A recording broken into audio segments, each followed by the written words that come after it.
മേഘ്പൂർ എന്നൊരു ഗ്രാമമുണ്ട്. ആ ഗ്രാമത്തിൽ മുഴുവൻ 10 ദിവസവും ബ്രഹ്മാണ്ഡമായ ഉത്സവം നടക്കും. ജനങ്ങൾ നല്ല കച്ചവടം ചെയ്യാനും സന്തോഷമായിരിക്കാനും ഇതാണ് കൃത്യസമയം. അതേ ഗ്രാമത്തിൽ 2 ചെറുപ്പക്കാർ കൂട്ടുകാരുണ്ട്, ശശാന്ത് പിന്നെ പ്രശാന്ത്. അവർ ആ ഉത്സവത്തിൽ അവരവരുടെ പാനിപൂരി വിൽക്കുമായിരുന്നു. ആദ്യം അവർ രണ്ടുപേരും ഒരേ കടയായാണ് തുടങ്ങിയത്.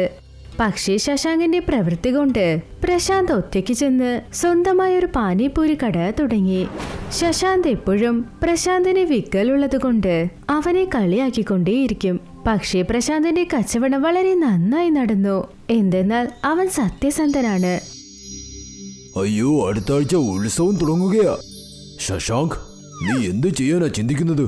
എന്തെങ്കിലും ലാഭം കിട്ടണമോ വേണ്ടയോ? എന്റെ പേര് ശശാങ്ക്. ലാഭത്തിനെ കുറിച്ച് എന്നോട് പറയുന്നു. കണ്ടു നിന്നോ ഞാൻ എന്ത് ചെയ്യാൻ പോകുന്നെന്ന്. എപ്പോഴും താൻ ഇതാ പറയുന്നത്. തന്നേക്കാൾ ലാഭത്തിൽ എൻ്റെ അനിയൻ പ്രശാന്ത് ചെയ്യുന്നുണ്ട്. നിങ്ങൾ പറഞ്ഞത് ശരിയാ. പ്രശാന്തിന്റെ ബുദ്ധി അപാരമാ, നന്നായി അധ്വാനിക്കുന്നുണ്ട്. അത് ഞാൻ അവസാനിപ്പിച്ചു തരാം. ഇത്തവണ ഞാനേ അധികമായി സമ്പാദിക്കൂ. എടോ ശശാങ്ക്, പ്രശാന്ത് തന്നെ കുറിച്ച് നന്നായിട്ടാ പറയുന്നത്, എന്നാൽ എപ്പോഴും താൻ അവനെ മോശപ്പെടുത്തുന്നു. എടോ മൊട്ടെ, തന്റെ ജോലി നോക്ക്. ചായ കുടിച്ചിട്ട് കളി കണ്ടുകൊണ്ടിരിക്കെ. ശശാന്ത് വളരെ ദേഷ്യത്തിൽ ചായ പോലും കുടിക്കാതെ അവിടെ നിന്ന് പുറപ്പെട്ടു. എന്താ പ്രശാന്ത്, ഇത്തവണ ഉത്സവത്തിന് വരുന്നോ ഇല്ലയോ? എടോ പറയടോ, താൻ എന്തിനാ വിഷമിക്കുന്നത്? ഞാൻ തനിക്ക് പറഞ്ഞു തരാം കച്ചവടം എങ്ങനെ ചെയ്യണമെന്ന്. ഞാൻ ഇതുകൊണ്ടാണ് തന്നോടൊപ്പം കട തുറക്കാത്തത്. നീ ഇങ്ങനെയൊക്കെ ചെയ്യുന്നത് കൊണ്ട്. വാ തന്നെ കണ്ടോളാം. ആ ഉത്സവത്തിൽ ഞാനേ ജയിക്കുകയുള്ളൂ. ഉത്സവത്തിന്റെ ആദ്യ ദിവസം ശശാന്ത് തന്റെ പാനിപൂരി കട തുടങ്ങി. പിന്നെ പ്രശാന്ത് കറുത്ത പാനിപൂരി കട തുടങ്ങി. ജനങ്ങൾ കറുത്ത പാനിപൂരിയെ കുറിച്ച് ഇപ്പോഴാണ് കേൾക്കുന്നത്. അതുകൊണ്ട് ആദ്യ ദിവസം തന്നെ പ്രശാന്തിന് വളരെ നല്ല കച്ചവടം നടന്നു. പ്രശാന്തിന്റെ കടയ്ക്ക് ചുറ്റും കസ്റ്റമേഴ്സിന്റെ വലിയ കൂട്ടം തന്നെ വന്നു. എടോ പ്രശാന്ത്, താൻ പുതിയതായി എന്തോ വിൽക്കുന്നുണ്ടല്ലോ. താലി പാനിപൂരിയോ? ഞാനും കഴിച്ചു നോക്കി സന്തോഷപ്പെടട്ടെ. താൻ എൻ്റെ വയറ് കണ്ടില്ലേ? ഞാൻ 4 പ്ലേറ്റ് ഇവിടെ തന്നെ കഴിച്ചു തീർക്കും. അതിനുശേഷം വീട്ടിലും പോയി നന്നായി കഴിക്കും. ശരി, ഇതാ ഞാൻ ഇപ്പോൾ തന്നെ തരാം. പിന്നെ നല്ല സാധനങ്ങളിട്ട് ഞാൻ ഇത് ചെയ്യാം, എന്നാലേ രുചി കിട്ടൂ. ശശാന്ത് പ്രശാന്തിന്റെ കട കണ്ട് ഒരുപാട് അസൂയപ്പെട്ട ആദ്യ ദിവസം തന്നെ തന്റെ കടയടച്ച് അവിടെ നിന്ന് പുറപ്പെട്ടു പോയി. അയ്യോ, ഞാനും ഈ കാലിയായ പാനിപൂരി തന്നെ വിൽക്കണമെന്ന് തോന്നുന്നല്ലോ. ഇതിലൂടെ എനിക്ക് ലാഭം കൊയ്യാൻ പറ്റൂ. എന്ത് പറ്റി മോനെ? ഒറ്റയ്ക്ക് എന്താ നീ പെറുപെറുക്കുന്നത്? എന്ത് സംഭവിച്ചു? ശശാന്ത് തന്റെ അമ്മയോട് സംഭവിച്ചതെല്ലാം പറഞ്ഞു. അതാണ് കാര്യമെങ്കിൽ നീ നാളെ മുതൽ കറുത്ത പാനിപൂരി വിൽക്കാൻ തുടങ്ങ്.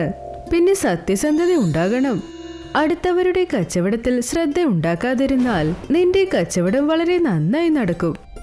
അടുത്ത ദിവസം ഉത്സവത്തിൽ ശശാന്ത് പ്രശാന്തിന്റെ കടയ്ക്ക് നേരെ തന്റെ കറുത്ത പാനിപൂരി കട തുടങ്ങി. പക്ഷേ പ്രശാന്ത് വളരെ സത്യസന്ധന നല്ല മനസ്സുമുള്ളതുകൊണ്ട് നാട്ടുകാരും പിന്നെ ഉത്സവത്തിന് വന്ന ജനങ്ങൾ എല്ലാവരും അവന്റെ കടയിലേക്കാണ് കറുത്ത പാനിപൂരി കഴിക്കാനായി വന്നത്. അതെല്ലാം കണ്ട് ശശാന്ത് വളരെ വിഷമിച്ചു നിന്നുകൊണ്ടിരുന്നു. അപ്പോഴാണ് അവന്റെ കടയിലേക്ക് ഒരു സ്ത്രീ വന്നത്. എടാ മോനെ, ഒരു 10 പ്ലേറ്റ് കറുത്ത പാനിപൂരി പാർസൽ ചെയ്യേ, വീട്ടുകാർക്ക് കൊണ്ട് കൊടുക്കാനാ. പിന്നെ ഇതാ 2000 രൂപയുടെ നോട്ട്, വേഗം ചെയ്യേ.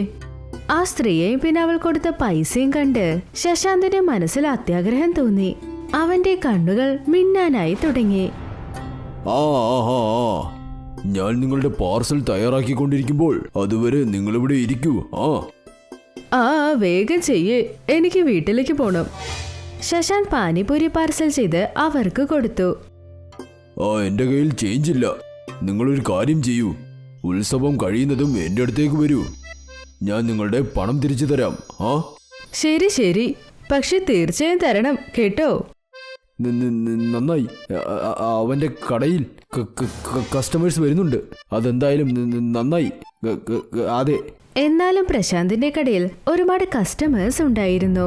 അത് കണ്ടത് ശശാന്ത് വീണ്ടും ദേഷ്യപ്പെട്ടു. അവൻ പ്രശാന്തിന്റെ പാനിപൂരിയിൽ എന്തെങ്കിലും കലർത്തണമെന്ന് തീരുമാനിച്ചു. പ്രശാന്തിന്റെ പാനിപൂരിയിൽ ശശാന്ത് എലിവിഷൻ കലർത്തണമെന്ന് തീരുമാനിച്ചു. ഈ പ്രശാന്ത് ചെക്കൻ ആ കടയിൽ നിന്ന് പോകുന്നത് പോലെ എന്തെങ്കിലും ചെയ്യണമല്ലോ. ഇവനെ ഒരു പാഠം പഠിപ്പിക്കണം. ശരിയാക്കി തരാം. ആദ്യം എന്റെ പൈസ താ. നീ ചില്ലറ വാങ്ങിയോ അതോ ഇല്ലയോ?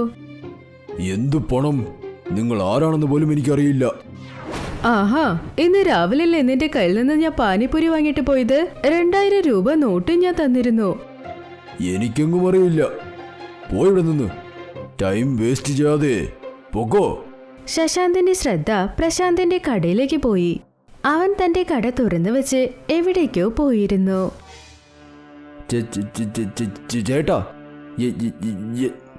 ഈ കട കുറച്ചു നേരം ഒന്ന് നോക്കാമോ? ഞാൻ ഇപ്പൊ വരാം. എടോ പ്രശാന്തേ, പോയിട്ട് വാ. ഞാൻ നന്നായി നോക്കിക്കോളാം. പൊക്കോ, പേടിക്കാതെ പോയിട്ട് വാ. പ്രശാന്ത് കടയിൽ നിന്ന് പോയതും ശശാന്ത് കൃത്യസമയം നോക്കി പ്രശാന്തിന്റെ കടയിൽ ചെന്ന് അവിടെയുള്ള പാനിപൂരിയിൽ എലിവിഷം കലർത്തിക്കൊണ്ടിരുന്നു. അപ്പോഴാണ് ബൊമ്മക്കടക്കാരൻ ശശാന്തിനെ നോക്കി ഇങ്ങനെ പറഞ്ഞത്. എടോ, താൻ എന്താ ഈ ചെയ്യുന്നത്? പ്രശാന്തിന്റെ കടയിൽ വന്ന് താൻ എന്താ ഈ ചെയ്യുന്നത്? പോയിട്ട് പിന്നെ വാ. എടോ പാവക്കടക്കാരാ, താൻ തന്റെ ജോലി നോക്ക്. ഇല്ലെങ്കിൽ താൻ ഇനി കുഞ്ഞുങ്ങളോടൊപ്പം കളിക്കില്ല. ശശാന്ത് പ്രശാന്തിന്റെ കടയിലുള്ള പാനിപൂരിയിൽ എലിയെ കൊല്ലാനുള്ള മരുന്ന് കലർത്തിക്കൊണ്ട് അവിടെ നിന്ന് ഉടനെ തിരിച്ചുപോയി. ബൊമ്മ വിൽക്കുന്ന കടക്കാരൻ ദൂരെ നിന്ന് ശശാന്ത് ചെയ്യുന്നതെല്ലാം കണ്ടു. പക്ഷെ അവന്റെ അടുത്ത് കസ്റ്റമേഴ്സ് ഉള്ളതുകൊണ്ട് അവന് ശരിക്കും ശ്രദ്ധിക്കാനേ കഴിഞ്ഞില്ല.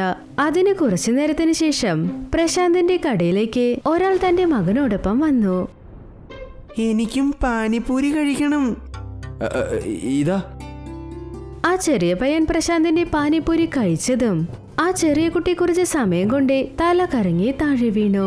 പ്രശാന്ത് ഒന്നും ചിന്തിക്കാതെ എല്ലാം വിട്ട് ആ ചെറിയ പയ്യനെ ഹോസ്പിറ്റലിലേക്ക് കൊണ്ടുവന്നു. ആ പയ്യൻ രക്ഷപ്പെട്ടു. പക്ഷെ ആ ഗ്രാമം മുഴുവനും പ്രശാന്തിന്റെ പാനിപൂരി കഴിച്ചതുകൊണ്ട് ഒരു പയ്യന് സുഖമില്ലാതായിന്ന് എല്ലാവരും സംസാരിച്ചു. അതുകൊണ്ട് നാട്ടുകാരെല്ലാവരും പ്രശാന്തിന്റെ പാനിപൂരി കഴിക്കരുത് എന്ന് തീരുമാനിച്ചു. വേഗം കൊണ്ടുവന്ന് ഇവന്റെ ജീവൻ നിങ്ങൾ രക്ഷിച്ചു.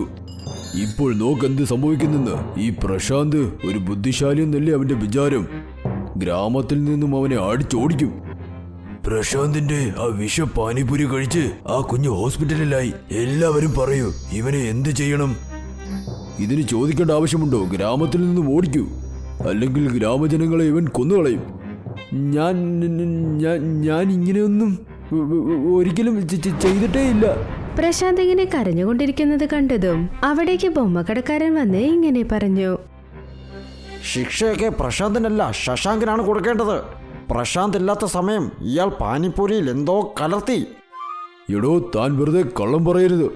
താൻ എന്തിനാ അവനെ സപ്പോർട്ട് ചെയ്യുന്നതെന്ന് അറിയാം. നിങ്ങൾ രണ്ടുപേരും സുഹൃത്തുക്കളല്ലേ? സംഭവിക്കുന്നതെല്ലാം കണ്ട് ഇതിനു മുന്നേ ശശാന്തിന്റെ കടയിൽ വന്ന് ശശാന്തിന് പൈസ കൊടുത്ത ആ സ്ത്രീ മുന്നോട്ട് വന്ന് ഇങ്ങനെ പറഞ്ഞു. ഈ ബൊമ്മക്കടക്കാരൻ പറയുന്നത് നുണയാണെങ്കിൽ ഞാൻ സാക്ഷി കൊടുക്കാൻ വരാം. ഇതെല്ലാം ഈ ശശാന്ത് ചെയ്ത പണിയാ. ഇവനാണ് ഇതൊക്കെ ചെയ്തത്. അവൻ എന്റെ പൈസയും പറ്റിച്ചു. പിന്നെ പ്രശാന്തിന്റെ പാനിപൂരിയിൽ ഇവനാണ് എലിയെ കൊല്ലുന്ന വിഷം കലർന്നത്. എന്നോട് ക്ഷമിക്കൂ, ചെയ്തത് ഞാനാണ്. പ്രശാന്തിനെ കണ്ട് അസൂയപ്പെട്ടാ ഞാൻ ഇങ്ങനെയൊക്കെ ചെയ്തത്. എന്നോട് ക്ഷമിക്കൂ. അങ്ങനെയാണോ? അങ്ങനെയാണെങ്കിൽ ഈ ഗ്രാമത്തിൽ നിന്നും നീയാണ് പോകേണ്ടത്. ദൂരെ പോകണം. ഗ്രാമത്തിന്റെ അടുത്തെങ്ങാനും ഇനി നിന്നെ കണ്ടാൽ പിന്നെ ഞങ്ങൾ വെറുതെ വിടില്ല. അങ്ങനെ പറഞ്ഞ് നാടിന്റെ തലവൻ ശശാന്തിനെ അവിടെ നിന്ന് പുറത്താക്കി. പിന്നെ പ്രശാന്ത് അവന്റെ പാനിപൂരി കച്ചവടം വീണ്ടും തുടങ്ങി. അതോടൊപ്പം അവന്റെ കച്ചവടം നന്നായി നടന്നു.